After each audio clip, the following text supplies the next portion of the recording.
Jacó caminhava sozinho pelo deserto. O calor do dia já tinha ido embora, mas a areia ainda guardava o calor como se respirasse devagar. Ele sentia o peso da solidão em cada passo. Atrás dele, uma família rompida. À sua frente, um futuro que ele não conseguia enxergar. Fugir de Esaú não era apenas escapar da ira do irmão. Era fugir da dor, do medo, da culpa que ainda queimava por dentro. Ele carregava a bênção do pai, mas não sabia se estava realmente preparado para ser o homem que Deus tinha escolhido. O sol baixou, pintando o céu com um laranja profundo misturado a tons de rosa e roxo. As sombras das pedras se alongavam pelo chão, parecendo braços que tentavam segurar os passos de Jacó. Quando a noite caiu, o deserto ficou enorme, silencioso, quase sagrado. Não havia risos, nem vozes, nem barulho de animais domésticos. Jacó procurou um lugar para descansar. Não havia tenda, nem colchão, nem colo de mãe. Só chão duro, pedras frias e um céu aberto demais para alguém que se sentia tão pequeno. Ele pegou uma pedra e a colocou debaixo da cabeça, como um travesseiro improvisado. Deitou-se, puxou o manto para se proteger do frio que começava a cair e ficou olhando para o céu. O céu daquela noite parecia diferente. As estrelas, tantas e tão brilhantes, lembravam as promessas que Deus tinha feito ao seu avô Abraão. Jacó conhecia essas palavras desde criança. Tinha ouvido seu pai repetir essas histórias muitas vezes. Mas ali, deitado no chão, ele não se sentia como parte de uma grande promessa. Ele fechou os olhos com um suspiro longo, como quem diz: "Eu não sei o que vai ser de mim." E foi então, no ponto mais frágil, que Deus o encontrou. No meio da noite, Jacó teve um sonho.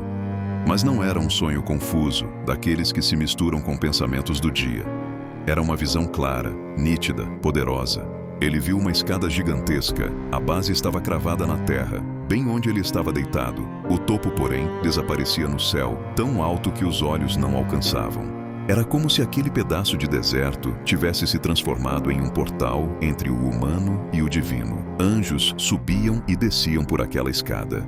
Eles não estavam perdidos nem apressados. Cada um parecia saber exatamente o que fazer.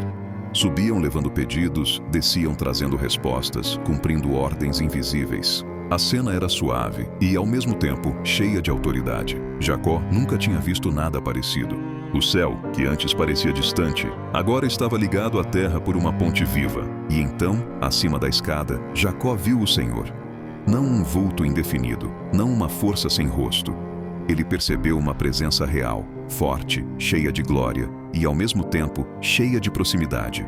A voz de Deus rompeu o silêncio do sonho, mas parecia falar direto com o espírito de Jacó. "Eu sou o Senhor, o Deus de Abraão e o Deus de Isaque." Jacó ouviu calado.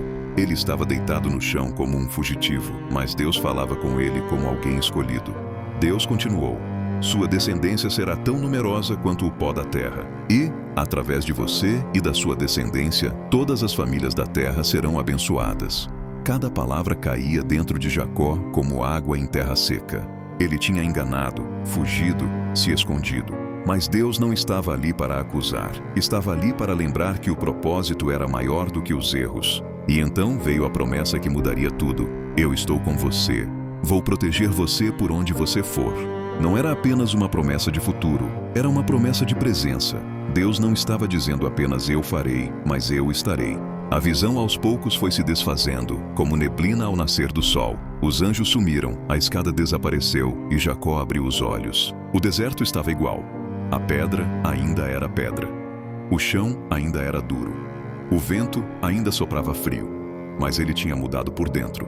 Jacó se levantou assustado, olhando ao redor como se esperasse ver algo físico, alguma marca no chão. Mas o que havia era o mesmo cenário de poucos minutos antes. Então ele disse com a voz baixa, como quem confessa algo para si mesmo: "Certamente o Senhor está neste lugar, e eu não sabia." O medo deu lugar a uma espécie de temor reverente. Ele tremeu, não de frio, mas de consciência. De repente, aquele pedaço de terra comum tinha se tornado um lugar santo.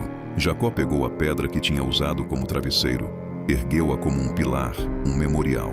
Derramou óleo sobre ela, marcando aquele ponto no mapa da sua história. Deu a esse lugar o nome de Betel, Casa de Deus. Não havia paredes, não havia altar de ouro, não havia multidão, mas Deus estava ali, e isso bastava. Naquele momento, Jacó fez um voto. Não um discurso bonito, mas uma decisão sincera. Se Deus estiver comigo, se me guardar nesta jornada em que estou, então o Senhor será o meu Deus, e tudo o que Ele me der, eu devolverei a 10ª parte. Era como se Jacó dissesse: eu não quero mais viver só de histórias dos outros. Não quero apenas ouvir falar do Deus de Abraão e de Isaque. Quero caminhar com Ele. Quero que Ele seja o meu Deus também. Quando o sol começou a nascer, iluminando de leve aquele pedaço de deserto, Jacó retomou sua caminhada. Os problemas ainda existiam. Esaú ainda estava em algum lugar do passado, com sua dor e sua raiva. O futuro ainda era incerto. Mas Jacó já não andava como quem está sozinho no mundo. Ele sabia que, mesmo no meio da fuga, Deus o tinha encontrado. Sabia que havia uma escada ligando o céu e a terra. Sabia que anjos se moviam enquanto ele dormia. Sabia que o Deus de seus pais tinha decidido caminhar com ele também.